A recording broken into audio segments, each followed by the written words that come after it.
Okay, question number 4 of exam 2 is asking to explain how heart rate, stroke volume, and cardiac output respond to steady state exercise, and then how that changes pre to post training.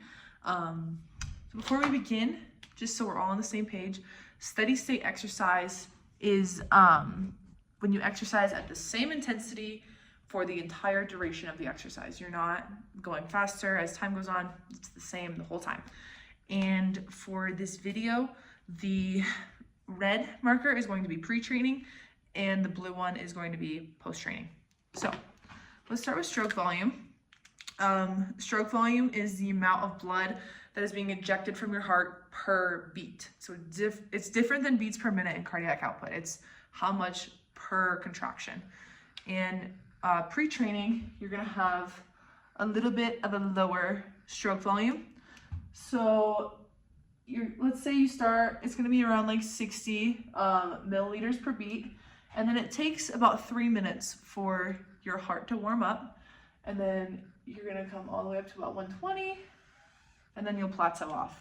But as you become more trained and your heart gets in better shape, because it's just like a muscle and you can train your heart, at rest, you're gonna have a higher stroke volume, which is good. This is more efficient.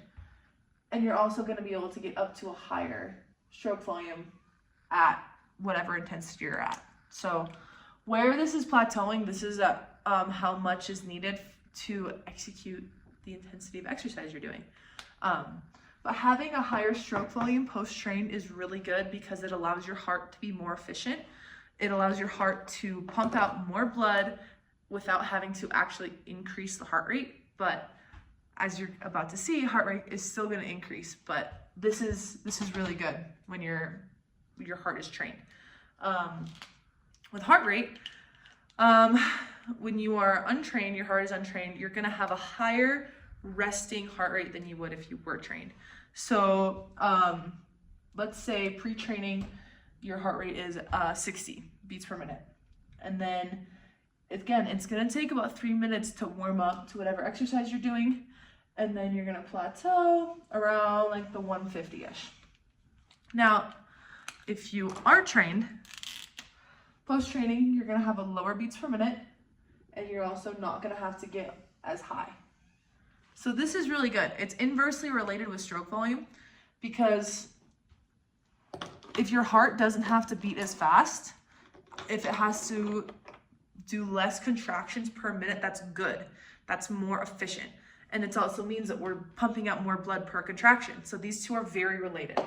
And it's really good to have your heart rate lower, even at higher intensities. That means you're more trained, your heart's just being more efficient. That's why that's good. Cardiac output is, this is measured in liters per minute, and this is kind of the combination of them both. So it's the amount of blood ejected per minute. So when you are pre-trained, your cardiac output when you're resting is going to be about 5 liters per minute. And same thing, it's going to take 3 minutes or so to warm up. And then you're going to come and plateau at about 12.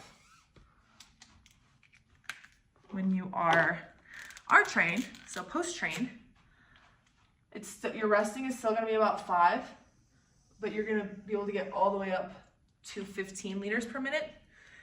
And this is beneficial for performance because it's still measured in liters per minute. So if you're able to push out more liters of blood per minute, that's good. You're able to get more oxygen to your muscles in the same amount of time.